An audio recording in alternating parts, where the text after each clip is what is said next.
महाराज की जय भवानी। आजच्या अमोल चिमणराव पाटील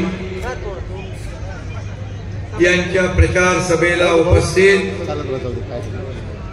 ग्रामविकास मंत्री गिरीश महाजनजी, पालकमंत्री गुलाबराव पाटील, खासदार स्मिताताई वाघ, आपले सर्वांचे लाडके चिमणाबा,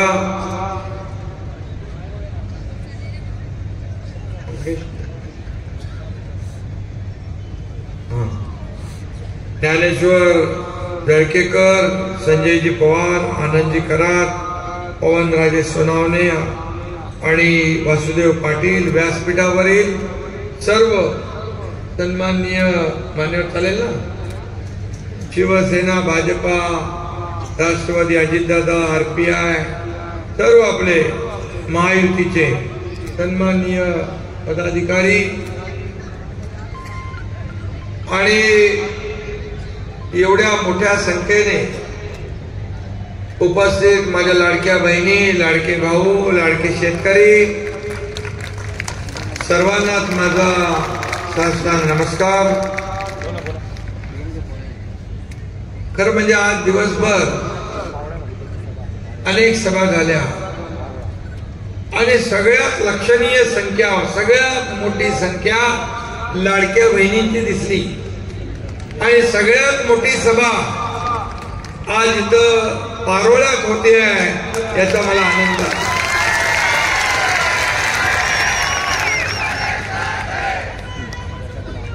आणि तसं बघायला गेलं तर एरंडोल मतदारसंघ आपला पांडवांच्या पदस्पर्शाने पावन झालेला,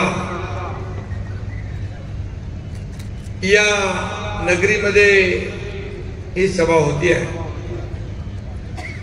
अज्ञातवासात पांडव एरंडोल परिसरात राहिलेल्या खुणा इथं दिसतात। भीम आणि बकासुराचं युद्ध पण इकडे झालंय का?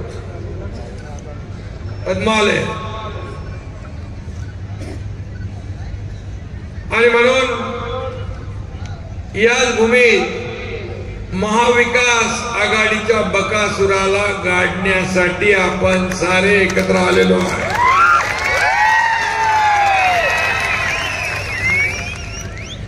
आता एकच वादा काय?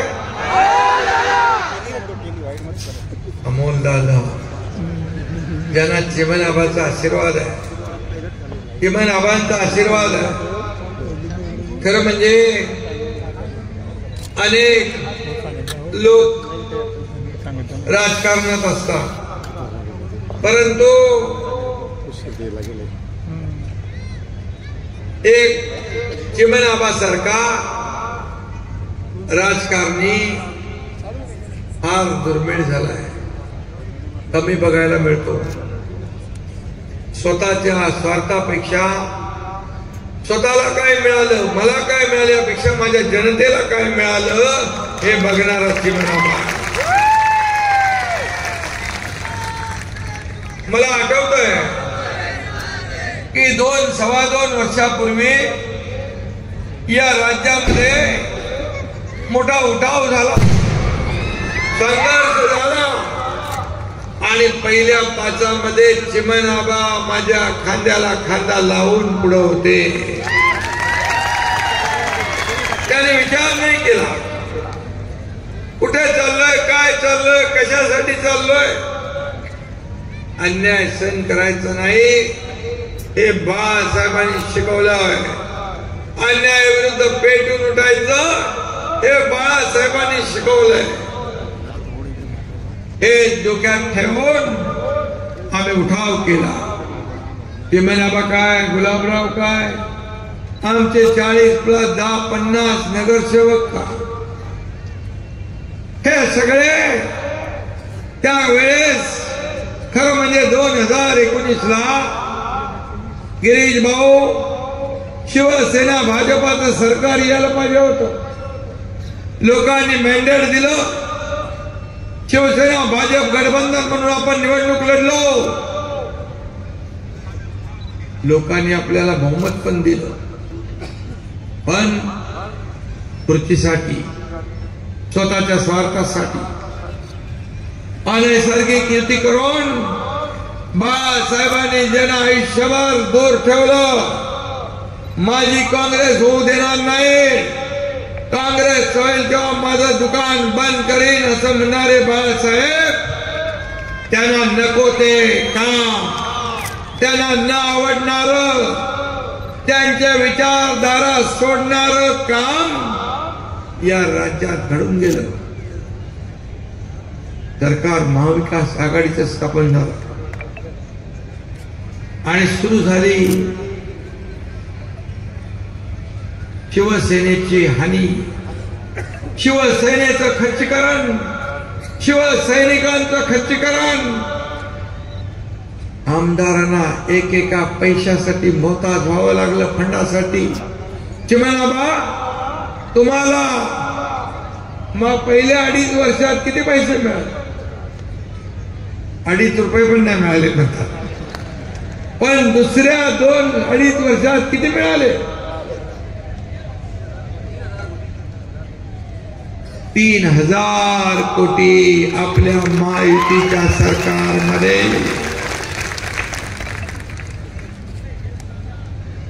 आणि आपल्या प्रत्येक आमदाराला महायुतीच्या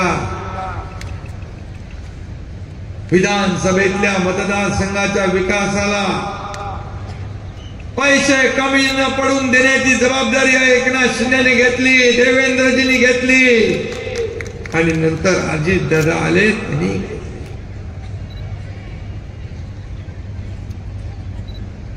काँग्रेसच्या दावणीला शिवसेना बांधली, धनुष्यबाण ताण टाकला.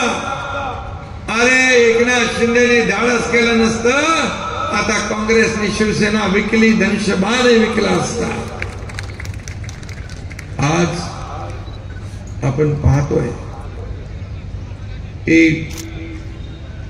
अनेक योजना आपण सुरू, महाविकास आघाडी सरकारमध्ये आम्ही पण होतो, सगळ्या कामांना स्थगिती, नागपूर मुंबई समृद्धी मार्गाला स्थगिती, अटल सेतूला कोस्टलला स्थगिती, जलयुक्त शिवारला स्थगिती, मराठवाडा वॉटर ग्रीडला स्थगिती. तुमच्या जळगावमध्ये कशाला स्थगिती दिली? अनेक प्रकल्पांना स्थगिती दिली, सिंचन प्रकल्पांना स्थगिती. स्थगितीचं सरकार, विकास विरोधी सरकार, काम बंद पाडणारं सरकार, अहंकारी सरकार, केंद्राकडून पैसे देण्याची तयारी असताना घेण्याची तयारी नाही. का आम्ही मागायचं, का वाकायचं? अरे राज्याच्या विकासासाठी राज्य करता केंद्राकडे पैसे मागायला कमीपणा कसला? पण अहंकारी राजा असला, अहंकारी राज्य करता असला की राज्य धुळीला मिळतं, राज्य 10 वर्ष 20 वर्ष मागे जात. आणि अहंकार कडक सिंग बनवून कोण पैसे देतो आणि अधोगतीकडे नेणारे यांच्या सोबत राहून हे पाप आपल्या माती मारून घेण्याचं पाप आम्ही करणार नाही. आणि म्हणून आम्ही तो मार्ग निवडला. ते मला सांगा, आम्ही घेतलेला निर्णय, 50 आमदार 13 खासदार एकत्र येतात, एक ग्रामपंचायत सरपंच पण इकडून तिकडे नगरसेवक जायला 100 वेळा विचार करतो. हे टोकाचं पाऊल उचलण्याचं कारण पण तुम्हाला माहित आहे, मी त्यामध्ये जात नाही. पण केलं ते बरोबर केलं. आणि म्हणून सगळे प्रकल्प आम्ही सुरू केले, सगळे प्रकल्प सुरू झाले, उद्योग येऊ लागले, लोकांना हाताला काम मिळायला लागलं आणि कल्याणकारी योजना आम्ही सुरू केल्या. मुख्यमंत्री माझी लाडकी बहीण योजना, त्यालाही विरोध केला. म्हणाले काही चुनावी जुमला, हे फक्त फसवी घोषणा, काय माहित आम्ही दिलेला शब्द पाळणारे आहोत. एकदा शब्द दिला की शब्द दिला, पुन्हा मागे फिरणं नाही. मग ज्या वेळेस 2 हप्ते खात्यात गेले माझ्या लाडक्या बहिणींच्या, तसे विरोधक म्हणू लागले लवकर लवकर काढून घ्या, नाही तर सरकार काढून घे. अरे काय हसावं करणं. आम्ही देणारे आहोत, आम्ही घेणारे नाही. ही देना बँक आहे, लेना बँक नाही. हप्ते घेऊन जेलमध्ये जाणारं सरकार नाही. माझ्या लाडक्या बहिणींच्या हप्ते बँकेच्या खात्यात भरणारं सरकार आहे. हप्ते घेणार नाही, हप्ते भरणार आहे. हा फरक आहे. आणि 1, 2, 3, 4, 5 हप्ते आमच्या बहिणींच्या खात्यात आम्ही टाकले. आचारसंहिता आड येऊ नये. प्लॅनिंग विरोधकांचा तसाच होता, महाविकास आघाडीचा. आचारसंहिता लागली की काळं मांजर आडवं घालायचं आणि आचारसंहितेचा बागुलबुवा दाखवून तुमचे पैसे थांबवायचे. आम्ही आमची द्यायची नीती आहे, आमची नियत साफ आहे. आम्ही ऑक्टोबर मध्येच नोव्हेंबरचे पण पैसे देऊन टाकले. आणि आता तुम्हाला सांगतो, नोव्हेंबर मध्ये 20 तारखेला तुमचं मतदान झाल्या डिसेंबरचा हप्ता तुमच्या खात्यामध्ये जमा झाल्याशिवाय राहणार नाही.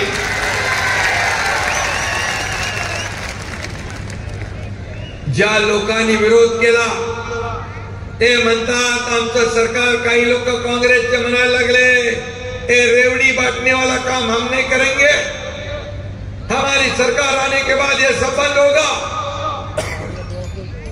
तुम्ही याला रेवड्या म्हणताय. अरे माझ्या लाडक्या बहिणींना तुम्ही म्हणाले विकत घेताय का, लाच देताय का, भीक देताय का. अरे बोलणाऱ्यांना तुम्हाला मनाची नाही जनाची नाही, मनाची तरी लाज वाटली पाहिजे होती. पण महाविकास आघाडीला लाज आहे कुठं. लाज नाही आणि खुंटीला टांगली, अब्रू वेचीवर टांगली. खोटं बोला, रेटून बोला. आणि म्हणाले आता आमचं सरकार येऊ द्या. शेतकऱ्यांच्या योजना, लाडक्या बहिणींच्या योजना, लाडक्या भावांच्या योजना, मुलीच्या शिक्षणाच्या योजना, सगळं आम्ही चौकशी लावू आणि दोषी लोकांना जेलमध्ये टाकू. कोणाला धमक्या देत आहे? एकनाथ शिंदेला. अरे हलक्या असल्या पोकळ घोषणांना आम्ही घाबरत नाही. पोकळ धमक्यांना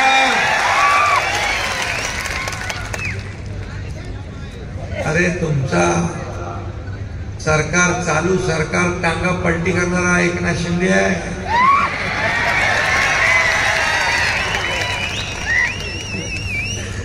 आणि जेलमध्ये जायला कोण घाबरतो? अरे आम्ही सरकार पलटी नसता केला ते 1 नंबर इतका होता पहिलाच. गिरीश महाजनचा नंबर पहिला होता.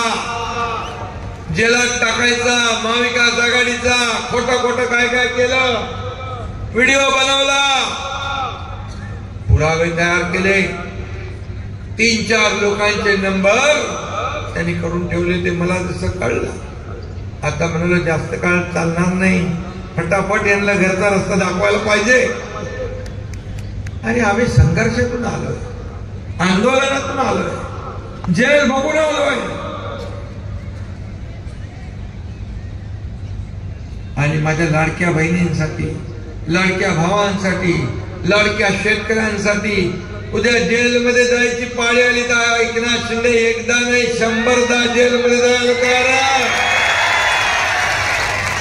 कोणाला दाखवता भीती? मला विश्वास आहे माझ्या लाडक्या बहिणी, लाडके भाऊ, लाडके शेतकरी या निवडणुकीमध्ये त्यांची वाट लावल्याशिवाय राहणार नाही. सरकार यायची तर दूर की बा. आता तुम्हाला मी सांगतो,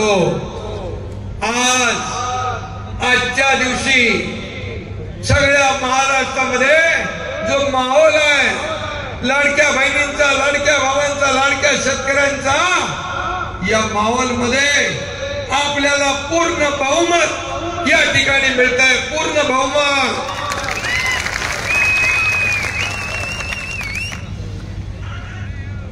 तुम्हाला वचननामा मगाशी कोणी म्हणाला वाचायचं, हा महायुतीचा वचननामा आम्ही कोल्हापूरला केला. आता ट्रेलर आहे, पिक्चर अभी बाकी है.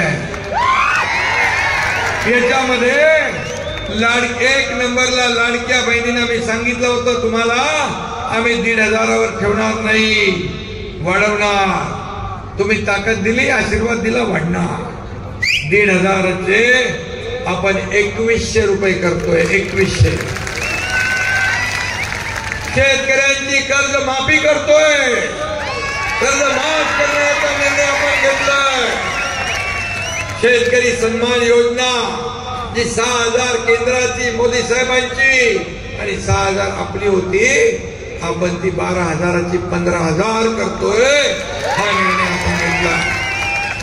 या राज्यात कोणी उपाशी झोपता कामा नये. प्रत्येकाला अन्न, वस्त्र, निवारा, रोटी, कपडा, मकान देण्याचा निर्णय आपण घेतला. वृद्ध पेन्शन धारक जे ज्येष्ठ आहेत त्यांची 2,100 रुपये पेन्शन करण्याचा निर्णय आपण घेतला. शेवटी त्यांचा आशीर्वाद आपल्याला. जीवनावश्यक वस्तूंचे भाव बाळासाहेब असताना 1995 साली स्थिर ठेवले, ते देखील आपण स्थिर ठेवण्याचा निर्णय घेतला.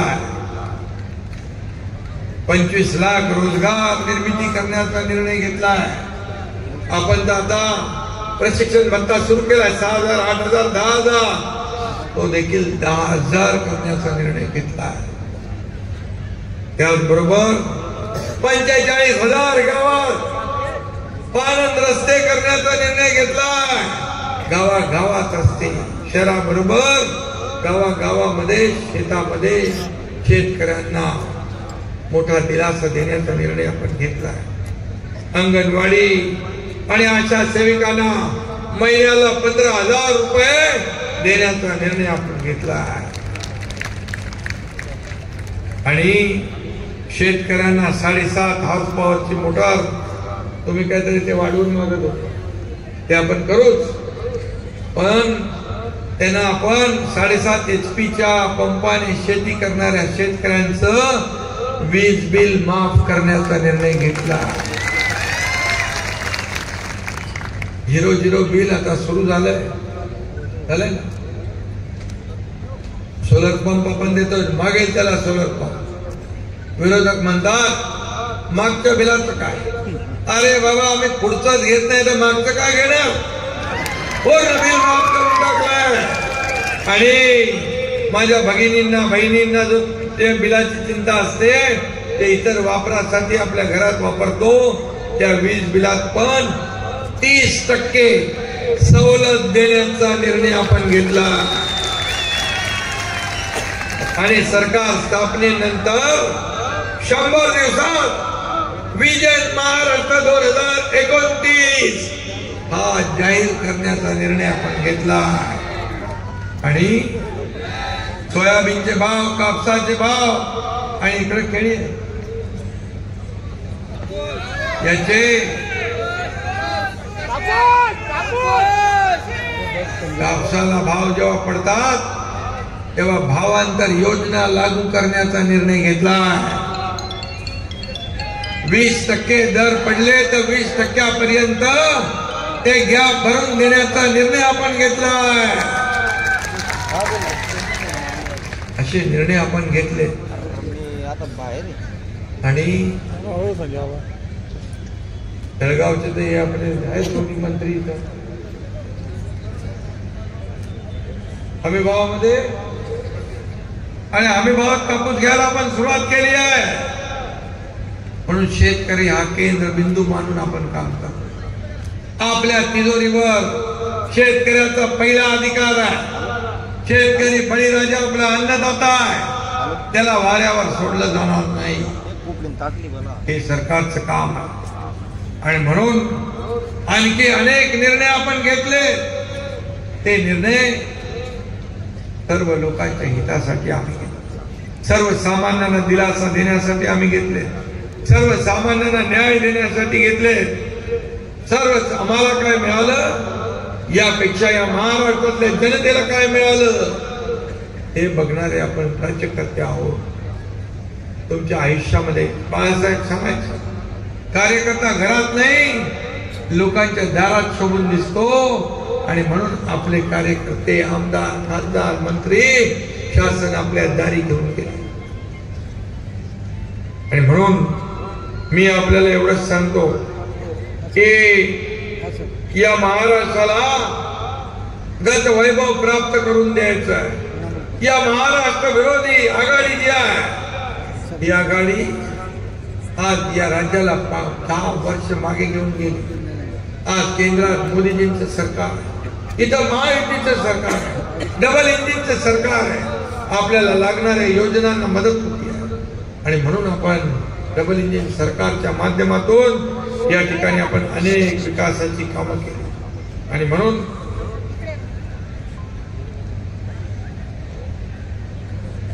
चिमण आबांनी देखील आज या मतदारसंघामध्ये अनेक कामं केली, अनेक कामं केली. त्या कामामध्ये मी जात नाही, भरपूर माझ्याकडे माहिती आहे.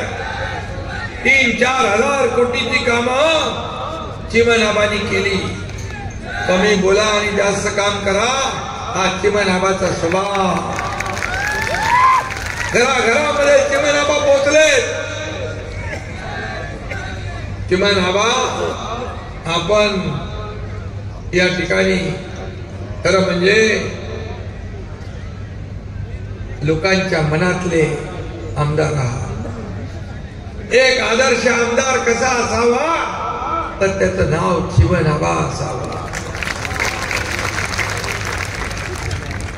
येणार, गपचूप काम करून जाणार, गाजावाजा करणार नाही. आणि म्हणून आज चिमण आबांनी त्यांचा मुलगा अमोल याला उमेदवारी देण्यासाठी आम्हाला सांगितलं.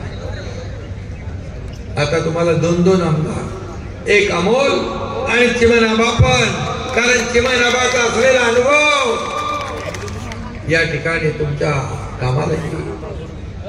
चिमण आबाचं मार्गदर्शन सातत्याने आपल्याला लाभणार आहे.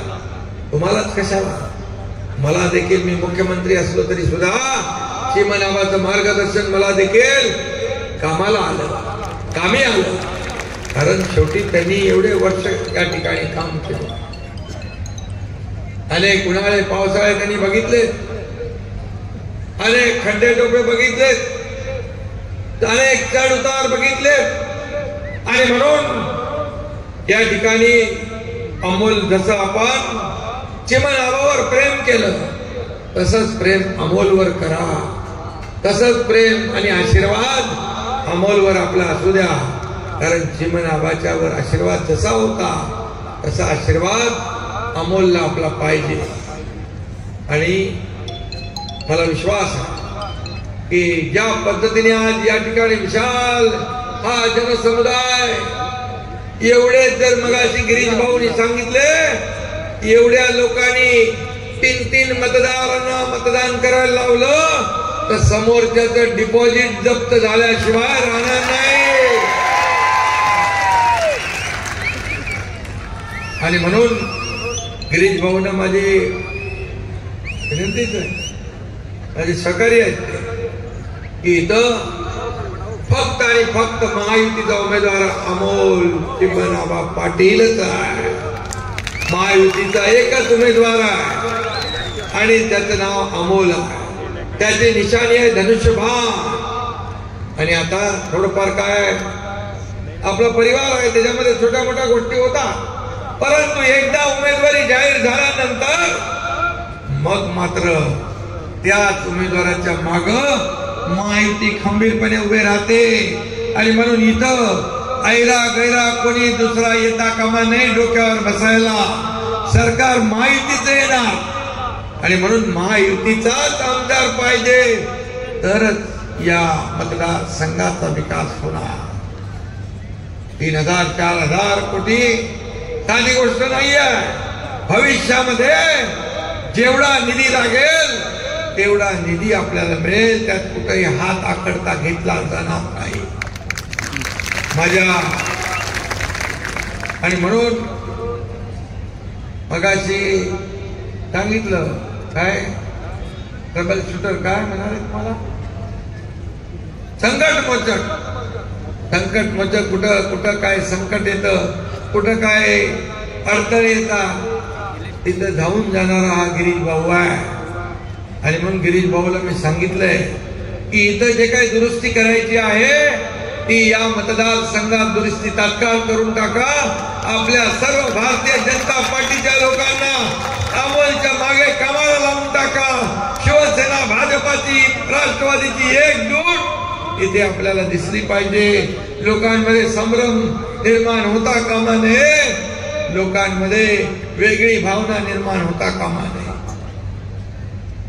आणि अमोलच्या पाठीशी चिमणाबा आहे. अमोलने साष्टांग दंडवत घातला. खरं म्हणजे एक नतमस्तक तुमच्या समोर झाला आहे आणि म्हणून त्याला आशीर्वाद देणं तुमचं काम आहे. आणि म्हणून मी देखील आपल्या पाठीशी आहे. मी देखील अमोलच्या मागे आणि इथल्या मतदारसंघाच्या पाठीशी उभा आहे. आम्ही सगळे जण आपल्या मागे पाठीशी उभे आहोत. त्यामुळे विकास निधी कुठेही कमी पडू देणार नाही हा शब्दही मी या ठिकाणी देतो. आणि माझ्या लाडक्या बहिणींना मनापासून धन्यवाद देतो की येत्या 20 तारखेला आपल्याला काय करायचं माहित आहे. सकाळी उठायचं आणि पहिलं मतदान करायचं. माझ्या भाऊजींना पण सांगायचं, मला आपण आपल्या मालकाला पण सांगायचं पहिलं मतदान करा, नंतर चहा घ्या.